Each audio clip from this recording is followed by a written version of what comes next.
Isang araw na naman yung natapos namin. And ang job order namin kanina, doon kami sa cargo hold, nag-shipping kami nung cage nung blower,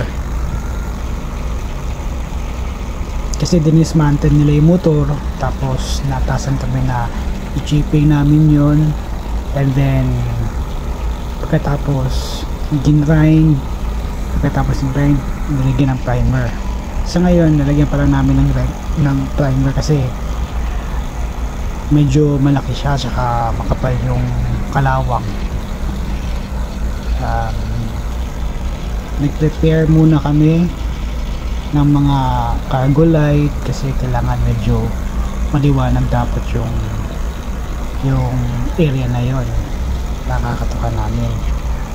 Tapos nagbabaling kami ng mga e-ladder, tapos may mga kailangan kasi i-prepare na namin yung mga gamit namin dun katulad ng pneumatic hammer, jet chisel, grinder. May kasama ako kanina na naatasan na dun sa ano na yun, sa job order namin na yun.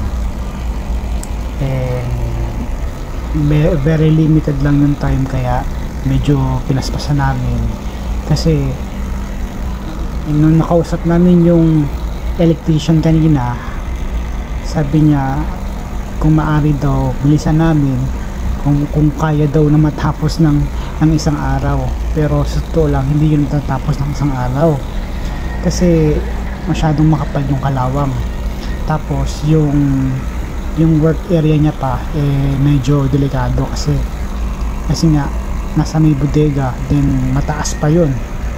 Kinailangan namin maglagay ng harness kasi anytime pwede kami makulong dun sa cargo hold.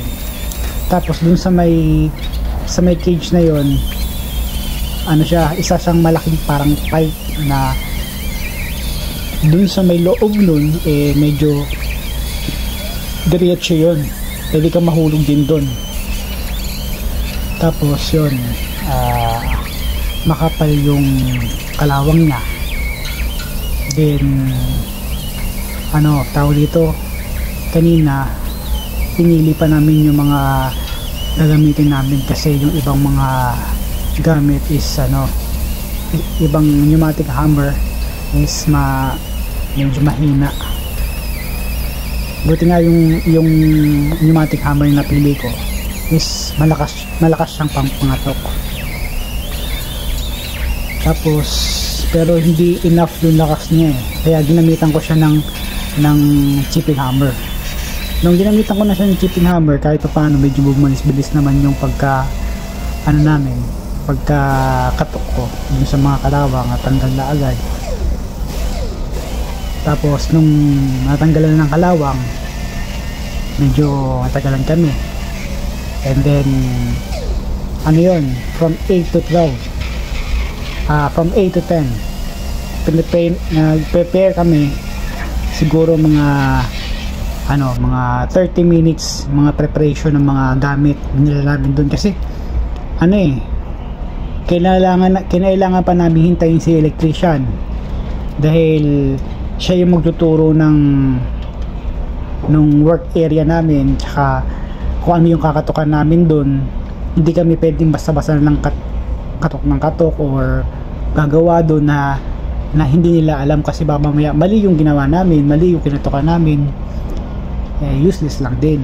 Tapos baka mamaya bawal palang mabutas or bawal palang basta-basta nilang galawin kasi may mga masiselang doon at tawag dito mga may linyada ng kuryente or baka may magkamali kami ng gagawin. Tapos yun nga, umabot pa na hanggang 10 o'clock to 12 o'clock yung chipping namin kasi makapal nga talaga yung kalawang. Then 1300 nagsimula na rin kaming mag-grind. Ayan, nag-grind na kami dyan. Tulong pa rin kami nung ng co-AB ko. Tapos yung grinder na gagamitin ko sana, minalas pa ako, hindi pa gumana na yung isang grinder na dala namin nandun pa sa taas, kailangan ko pang balikan, kailangan ko pang kunin. Tapos nung nakuha ko na yung yung tawag ito, yung grinder, nag-umpisa na akong grinder. Tapos yun, tuloy-tuloy yung trabaho namin. And then mga siguro mga sobra lang ng isang oras na tapos namin yung yung pag-grind, kasi winilisan muna namin kailangan walisan muna namin yung area na yon ng ipag-grind, yung gagrind na namin, kailangan walisan muna namin kasi baka mamaya magliliparan yung mga alikabok, mga kalawang, malangap namin. Tapos nung binilisan namin, tapos na namin i-grinder, nag-decide ako na sabi ko baka mamaya mag-alanganin ako. Sabi ko dun sa co-AB ko na magtitimpla na ako ng pintura para umpisahan ko na rin magpintura, kasi baka mamaya ako na lang mag-isa, dahil may duty pa yung kasama ko, may duty pa yun ng 8 to 12, kaya hanggang 1500 lang yun. Then after nun, ako na lang mag-isa magpipintura nun. Then nag-decide ako na pinturahan ko muna na mas maaga para hindi ako mag-aalangan kung halimbawa mayroon pa ako mga ililigpit na gamit.